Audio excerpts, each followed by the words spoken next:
स्वात्मे स्थितः समस्त व्यापार वेदि विनिवृत्ति संगः प्रवेद्य कालोऽपि चरोवरेण्यः पायादपायात् पुरुषः पुराणः परैरचिन्त्यं युगभारुमेकः स्तोतुं वहन्य योगिभिरपि शक्यः स्तुत्योद्यमेशो वृषभो नभानो किम प्रवेशे विशदे प्रदीपः तत्राजशक्रा सकनाभिमानं नाहं त्यजामि स्तवनानुबन्धं स्वल्पेन बोधेन ततोऽधिकारतं वातायनेनैव निरूपयामि तं विश्वे दृष्ट्वा सकलैरदृश्य विद्वानशेषं निखिलैरवेद्य वक्तुं कियान् कीदृशेति शक्यः स्तुतिस्ततो शक्ति कथा तवस्तु। कल अपन ने पढ़ा था कि हे भगवान, स्तुति करने के अभिमान को इंद्र ने छोड़ दिया था, क्योंकि संयम के साथ में मनुष्य जो स्तुति कर सकते हैं वह स्तुति और कोई भी नहीं कर सकता है। फिर इसके बाद में हे भगवान, आप सबको देखते हैं लेकिन आपको कोई देख नहीं सकता है। आप सबको जानते हैं लेकिन आपको कोई जान नहीं सकता है, क्योंकि आप छायक दर्शन छायक ज्ञान वाले हैं। अमूर्तिक स्वभाव होने से आप कैसे हैं, कितने प्रमाण में हैं, ये शब्दों से नहीं कहा जा सकता है। फिर भी आपकी जो स्तुति हम करने जा रहे हैं वो हमारी असमर्थता की कथा है, अर्थात हम क्षौसम ज्ञान से आपके गुणों में अनुराग होने से हम अपनों उपयोग को शुभ बनाने के लिए, पाप कर्म से बचने के लिए आपकी क्या कर रहे हैं, स्तुति कर रहे हैं। अब आगे देते हैं, व्यापीडितम बालिमिवात्मो दोषै रुल्लाघतां लोकमवापि पस्त्वं हिताहितान्वेषण मान्द्यभाजः सर्वस्य जन्तो रसि बालवैद्यः व्यापीडितं बालमिवात्मदोषै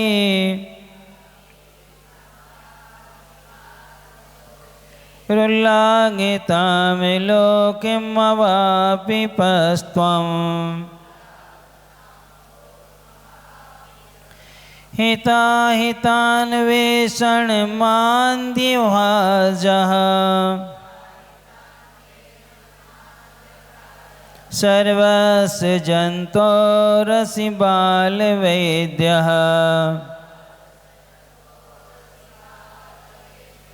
दाता न हर्ता दिवसं विवस्वा नद्यश्व इत्युचितो दर्शिता सह सव्याज मेवं गमत्ये सक्तः क्षणेन दस्ते दत्से भीमतं नताये दाता न हरता दिवसं विवस्वा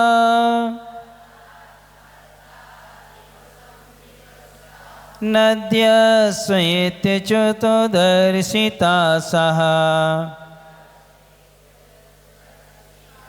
सव्याजमेवं गम्यत्यसक्तः क्षणेन दत्से विमतं नताये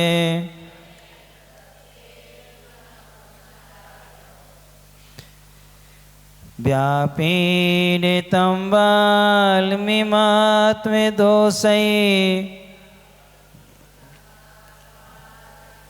रुल्लाघितां लोकिमवापिपस्त्वम् हिताहितान्वेषणमान्द्यभाजः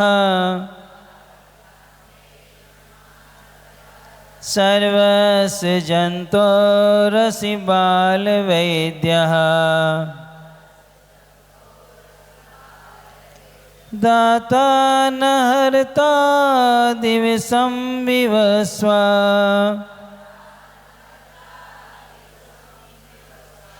नद्यस्वीत्य च्युतोदर्शिता सः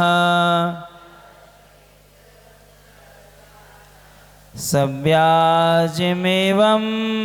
गमयत्यशक्तः क्षणेन दत्तसेभिमतं नताय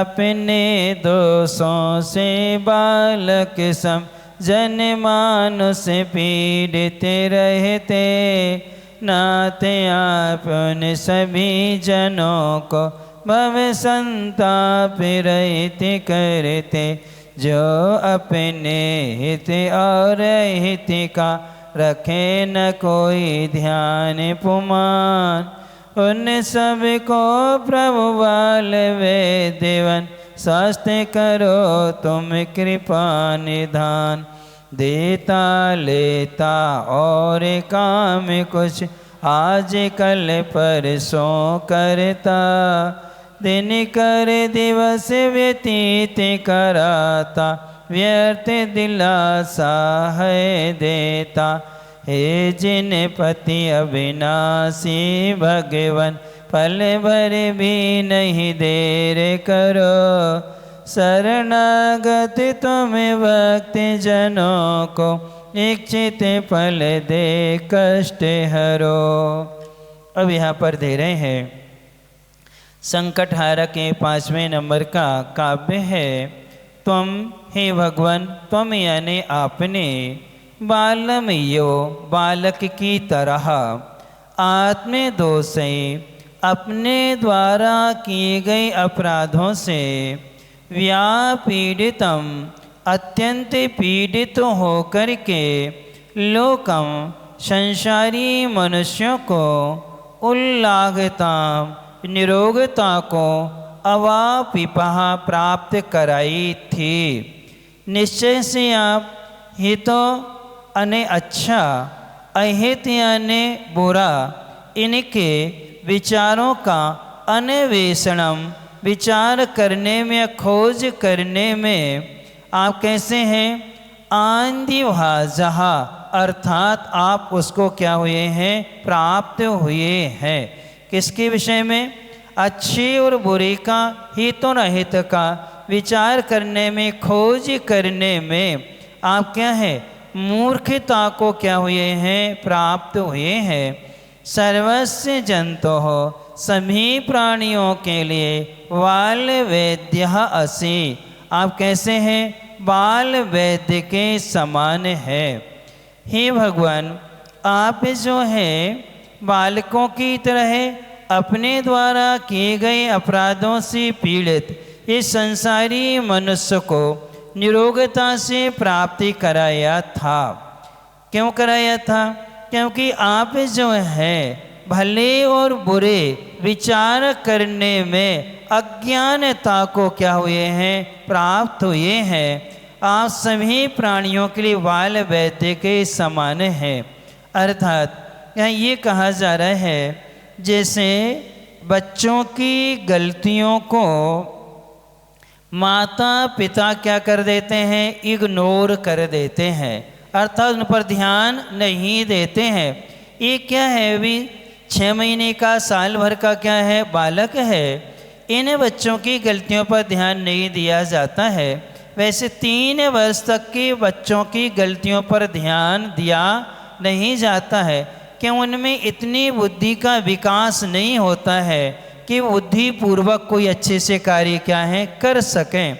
इसलिए हे भगवान, उनके द्वारा जो दोष हुए हैं उन दोषों से वो पीड़ित है सारा संसार, क्योंकि जो गलतियां करते हैं उससे कर्म अपने लिए बंद होता है, उन गलतियों का कर्म उदय में आता है, उससे हम ही क्या होते हैं, दुखी होते हैं।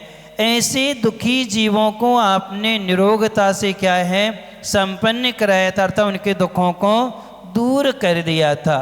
क्योंकि आप जो हैं छाया ज्ञान दर्शन वाले हैं। कौन से ज्ञान वाले हैं? छाया ज्ञान और छाया दर्शन है। छाया ज्ञान दर्शन में अच्छे बुरे का विचार होता नहीं है, अर्थात वो देख रहे हैं, जान रहे हैं, ये कभी नहीं कहेंगे तुमने ये अच्छा किया और तुमने क्या किया है, बुरा किया है। अर्थात वो तटस्थ भाव से देखते जानते हैं। जैसे एक मूर्ख व्यक्ति होता है, उसको अच्छे बुरे से कोई मतलब नहीं होता, विवेकहीन होता है। हे भगवान, आप भी छाओ समय ज्ञान से रहित हैं, इसलिए आप हमारे गुण दोषों का विचार नहीं करते हैं। आप लोग आलोचना पाठ में पढ़ते हैं, लास्ट में आता है, क्या पढ़ते हो आप लोग? पढ़ते कि नहीं पढ़ते कभी? मेरे दोष न चितारो अपनो विरद संहारो। ही भगवान, आपने अपने स्वरूप का ही क्या किया है, चिंतन किया है। आप अपने स्वरूप में हैं, आप हमारे गुण दोष का विचार कर ही नहीं सकते हैं। अच्छे बुरे का विचार होता मन के आश्रित। किसके आश्रित होता है? मन के आश्रित। और भगवान के पास में मन नहीं है। 12वें गुणस्थान तक ही मन काम करता है। 12वें गुणस्थान में संगी असंगी मार्गणा या कर्म क्या हो जाता है, समाप्त हो जाता है। जब छाया ज्ञान दर्शन होता है उस समय मन का और इंद्रियों का कोई काम नहीं होता है। इसलिए आप संसार के किसी भी जीव के गुणों को अथवा दोषों को आप क्या करते हैं, जानते नहीं हैं और ना देखते हैं। आपके ज्ञान में झलक रहे हैं, लेकिन आपको उनसे कोई मतलब नहीं है। इसी प्रकार से अच्छी बुरी की विचार करने अब किसको प्राप्त हुए हैं? अज्ञता को प्राप्त हुए हैं। इसलिए सभी प्राणियों के लिए बाल वैद्य के समान है। किसके समान है? जैसे बच्चों के जो डॉक्टर होते हैं या बच्चों के जो वैद्य होते हैं, वो बच्चों की कोई गलती को देखते नहीं हैं और नब्ज पकड़ के उसका क्या कर देते हैं, उपचार कर देते हैं। किनका? उन्हें बालकों का। कहीं बालक मुँह से बोल भी नहीं सकता है, कोई कुछ भी कह नहीं सकता, उनको देख करके उनके क्या कर देता है, रोग का निदान कर देता है। ऐसे ही आप भी संसारी प्राणी जो हैं अपनी गलती से परेशान होते हैं, उन सारी परेशानियों को आपके निकट जो पहुंच जाता है आप उन सबको क्या कर देते हो, दूर कर देते हो। इसलिए आप बाल वैद्य के क्या हैं, समान है। फिर इसके बाद में दे रहे हैं अच्युत। अच्युत का अर्थ हुआ करता है आप कभी भी च्युत नहीं होते, यानी आपने जो स्वरूप प्राप्त कर लिया है, आप में जो गुण आ गए हैं, उन गुणों से आप कभी गिरते नहीं हैं। अर्थात आप उदारता आदि गुणों से क्या हैं, सहित हैं। विवस्वान सूर्य, न दाता न हरता। सूर्य जो है ना तो देता है और ना ही कुछ हरता यानी अपहरण करता है, ना कुछ लेता है।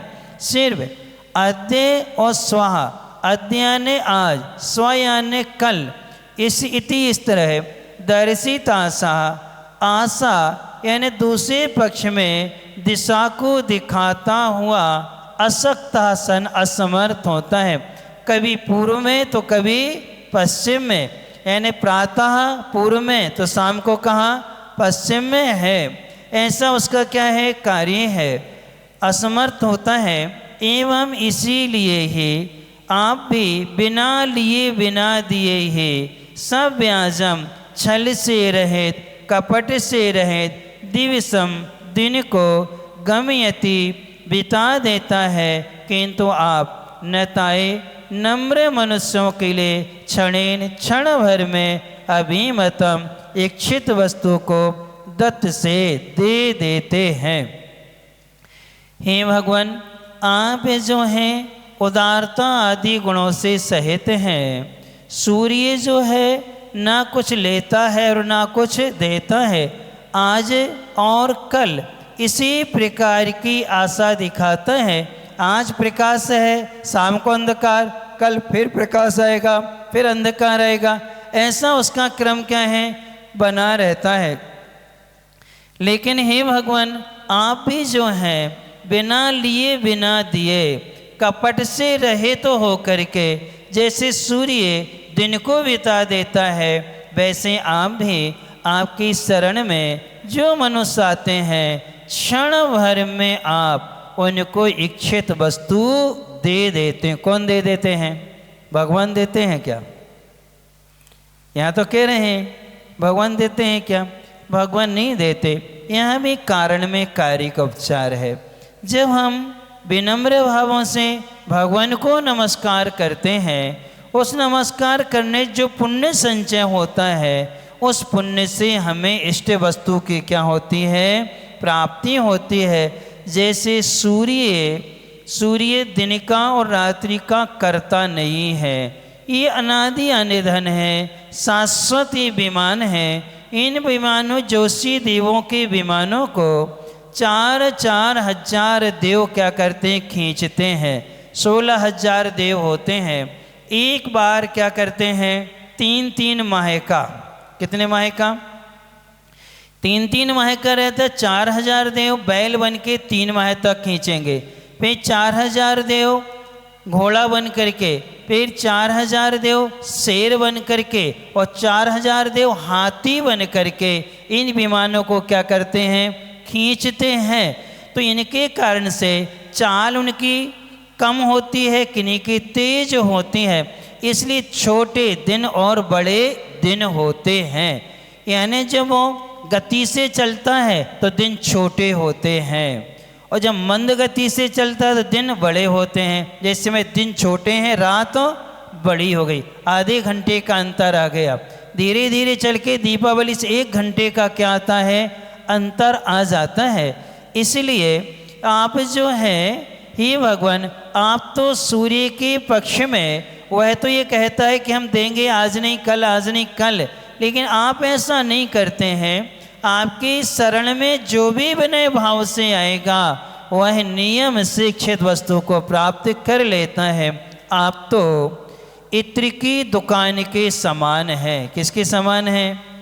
इत्र की दुकान पर तो पहुंच जाओ, आप कुछ खरीदो ना खरीदो, आपको सुगंध क्या है, मिल ही जाएगी। ऐसी भगवान की शरण में अपन पहुंच गए, वहाँ से अपन कुछ खरीदें या ना खरीदें कोई प्रयोजन नहीं है, लेकिन जैसे भक्ति से नमस्कार करेंगे आपको क्या मिलेगा, लाभ मिल ही जाया करता है। इसलिए यहाँ पर दोनों छंदों में भगवान की वीतरागता को 5वें नंबर छंद में भगवान को उपकारी कहा जा रहा है। क्या कहा जा रहा है? उपकारी कहा जा रहा है। भगवान बाल वैद्य के समान क्यों है, आपको बता देते हैं। भगवान के आभा मंडल में अभिषेक क्यों करना चाहिए और अभिषेक क्यों देखना चाहिए, इसका ही वैज्ञानिक सिद्धांत है।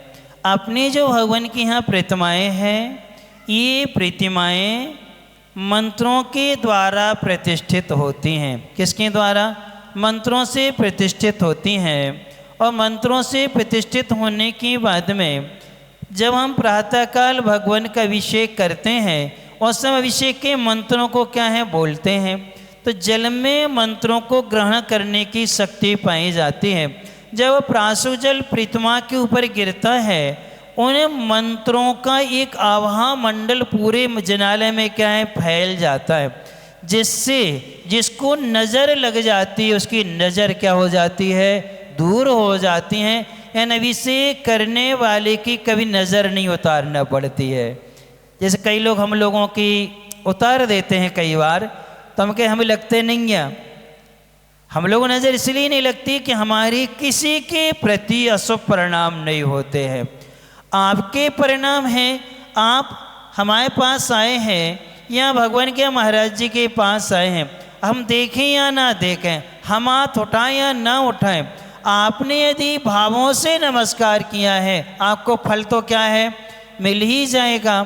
और मान लो हमारा मन नहीं है और तुम कहो नहीं महाराज जी आप तो हाथ उठा के आशीर्वाद दो, आप तुम्हारे सिर पे रख दो, अब हम जबरदस्ती रख भी देवे तो क्या फ़र्क पड़ रहा, आपका समर्पण ही नहीं है, हमारा क्या है उपयोग नहीं है। और हम कहें चलो यार ये परेशान कर रहे यार हाथ रख तो दो, तो ने बिना भी मन से रख दिया तो क्या मिला आपको, कुछ मिला क्या, नहीं। इसलिए आपके जो कुशल परिणाम हैं उनसे तो भगवान का जो आभा मंडल होता है उस आभा मंडल में और अपने जितने भी जिनबिंब हैं प्रीतमाएँ हैं ये 64 रिद्धियों से संपन्न होती हैं। कितनी रिद्धियों से, साक्षात आनंद 64 रिद्धियों संपन्न है। इन्हीं प्रतिमाओं में उन मंत्रों का क्या किया गया है, आरोपण किया गया है। तो उन रिद्धियों में आशीर विष्ट रिद्धि, दृष्टि विष रिद्धि होती हैं। 8 प्रकार की औषध रिद्धियाँ हुआ करती हैं। उन औषध रिद्धियों के प्रभाव से सारे रोग क्या होते हैं, दूर होते हैं। कहाँ है, भगवान का अभिषेक करने वाले के लिए हार्ट डिलीज की कभी बीमारी नहीं होती और उसके लिए उक्त रक्तचाप यानी बीपी का बढ़ना और बीपी का क्या होना, निम्न रक्तचाप यानी बीपी का घटना, ब्लड प्रेशर, यानी ये दोनों ना बढ़ते हैं ना घटते हैं। रोज अभिषेक करने लगो आपकी सारी बीमारियां दूर होती हैं। क्यों, ये 64 रिद्धियों के धारी कौन है, भगवान है। उनके अभिषेक को देखने से भी जब वो किरणें निकलती हैं तो उससे हमें आँखों के लिए इतने विटामिन मिल जाते हैं। आधे घंटे तक सुबह सूर्य उदय के पहले हरी घास पर चलने से जो आपको एनर्जी मिलती है वो मात्र भगवान का अभिषेक देखने से मिल जाती है। हम हरी घास पर चलेंगे, सूर्योदय के पहले चलेंगे, जीवों की क्या होगी, हिंसा होगी।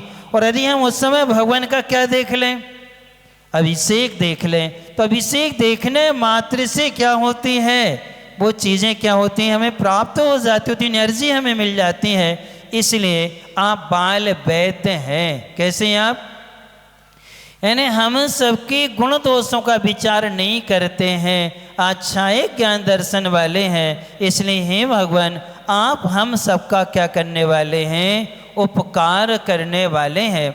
अन्य जो हैं, अन्य लोग जो हैं सूर्य को नमस्कार करते हैं और उससे वरदान मांगते हैं और राग और द्वेष से सहित होने से वो कहते आज नहीं कल देंगे। क्या करेंगे, आज नहीं कल देंगे। कल की बात सुनकर के पूज्य मुनिवर श्री क्षमा सागर जी महाराज जी की एक कविता याद आ गई। क्षणिका है, छोटी सी कविता है, तलवाड़ा वालों पर बिल्कुल फिट बैठती है, बिल्कुल फिट बैठती है। वो कल शब्द आ गया ना इसमें, अद्यस्व आज और कल। यहाँ के लोग वक्त के बड़े पाबंद हैं। कहाँ, यहाँ के लोग वक्त के बड़े पाबंद हैं। आज का काम कल करते हैं, आज का काम कल करते हैं और कल कभी आता नहीं है, कभी नहीं करते। कल कभी आते ही नहीं है। कल आया क्या कभी, ये बताओ, कल कभी आएगा नहीं। क्यों, हमने तो कल का कहा था, वही कल करेंगे।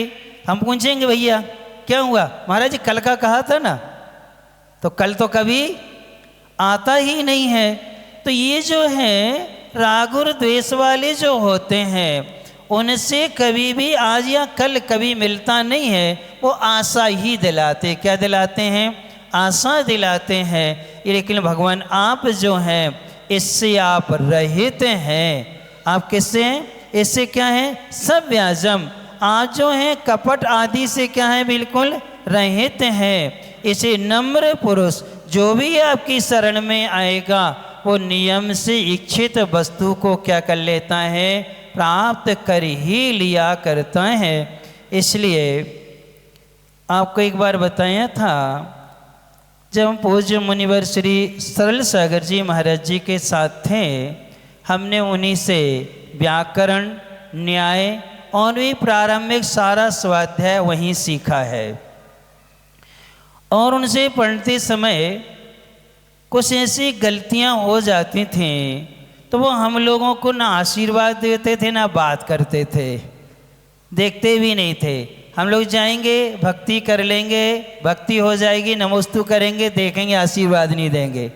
और क्लास में 2:30 बजे से लगने या 2 बजे से लगती थी, तो 2 बजे हम लोग पहुंच जाएंगे, भी क्लास चालू कर देंगे, पढ़ा देंगे, देखेंगे तक नहीं, और ना पूछेंगे ना कुछ करेंगे।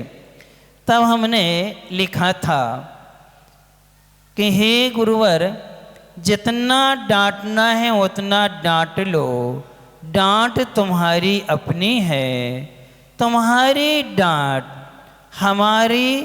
हमारे समर्पण को तोड़ नहीं पाएगी। आपकी डांट हमारे समर्पण को तोड़ नहीं पाएगी। जितना नाराज होना है उतना नाराज हो लो, नाराजगी तुम्हारी अपनी है, तुम्हारी नाराजगी मेरी श्रद्धा को तोड़ नहीं पाएगी। तुम्हारी नाराजगी हमारी श्रद्धा को तोड़ नहीं पाएगी। तुम ठुकराने की अंतिम हद तक ठुकराओ, लेकिन हम अपनाने की अंतिम हद तक क्या करेंगे? अपनाएंगे। यानी तुम्हें जितना ठुकराना ठुकरा लो, लेकिन हमारा भी समर्पण है, हम भी अंतिम श्वास तक, अंतिम हद तक क्या करेंगे? आपको अपनाएंगे। क्यों?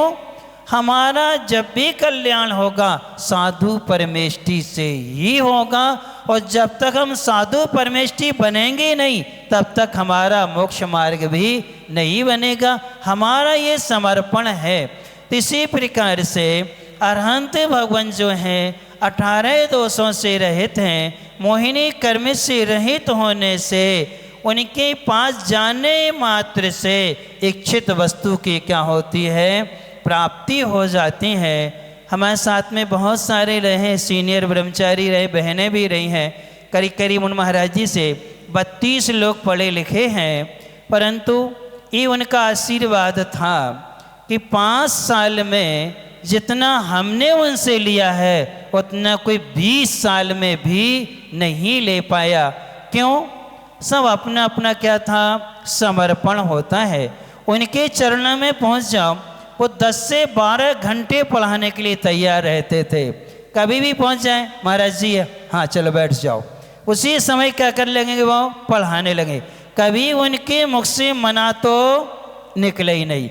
अब तुम कितना याद कर सकते हो, कितना तुम तैयार कर सकते हो, ये उनकी क्या थी? विशेषता थी।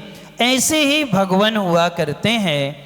वो किसी से कुछ लेते नहीं, कुछ देते नहीं हैं। ये आपके समर्पण पर निर्भर है। किस पर निर्भर है? इसलिए हमें इच्छित वस्तु की क्या होती है? प्राप्ति होती है। इच्छित वस्तु क्या है आपकी? क्या इच्छित वस्तु है? संसार का सुख, प्रशमोत्पन्न सुख, आत्मोत्पन्न सुख या शाश्वत सुख। जिस भूमिका में है हम, जिस काल में हैं, इस समय यदि इच्छित कोई वस्तु है तो वह प्रशमोत्पन्न सुख। कौन सा सुख है? प्रशमोत्पन्न सुख इस समय हमें प्रमुख है। अर्थात हमारी पंचेंद्रिय के विषय और कसायों का समन हो जाना, इन विषय कसायों का कम हो जाना ही क्या कहलाता है? प्रशम कहलाता है। संसार के दुखों से क्या होना? भयभीत होना। क्या करना? डरना। घर में थे, गांव पर दुकान थी, 6 किलोमीटर दूर गांव था, वहाँ 2 ही घर थे, बाकी हम लोग सब मंदिर तो डेली आते थे सुबह से। तो दुकान पे बैठे थे, किराने की, गल्ले की, जल सब कुछ उसमें था। गांव की दुकानें तो ऐसी होती हैं।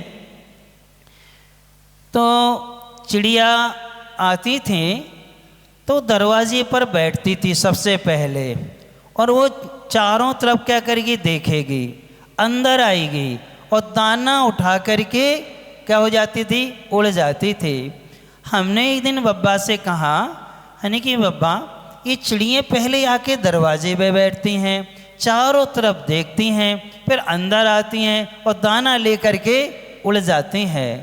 तो उन्होंने बहुत अच्छी बात कही कि देखो बेटा, ये पक्षी हैं, संगी पंचेंद्री होते हैं, ये अपना दाना चुगने के लिए यहाँ आना चाह रहे हैं। एक खतरे को देख रहे हैं कि कोई खतरा होगा, तुम निकलेंगे कहाँ से? हम जा तो रहे हैं लेकिन निकलेंगे कहाँ से? ये रास्ता पहले तय कर लेते हैं, बाद में अंदर आते हैं और क्या हो जाते हैं? चले जाते हैं। बस इतना उन्हें कहा कि बस बेटा, अपने धर्म में भी यही है कि संसार में प्रवेश करने के पहले निकलने का रास्ता देख लेना चाहिए, और निकलने का रास्ता नहीं देखा तो जाल से भी खतरनाक है कौन? गृहस्थी का जो मार्ग वो जाल से भी क्या है? जाल को तो काटा जा सकता है, लेकिन एक बार फंस गए फिर ये निकल नहीं पाते हैं। तो आप लोग अच्छे हैं कि वो चिड़िया अच्छी है? हमने उसी समय उनसे कह दिया था बब्बा से, हम तो ऐसे ही काम करेंगे। प्रवेश करने के पहले रास्ता देख लिया और अपन ने प्रवेश किया ही नहीं, उसके पहले ही क्या थे? निकल आए।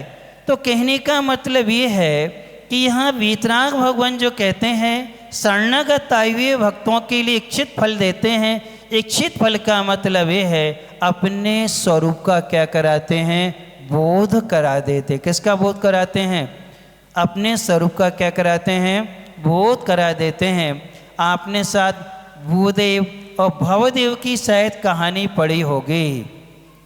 विवाह होकर के गए थे, इतना राग था, पत्नी मायके आई तो दामाद भी संगे आ गए। पत्नी को एक सेकंड के लिए छोड़ने को तैयार नहीं। कौन? उसका पति। और उसका पत्नी का भाई उसको लेने आया था।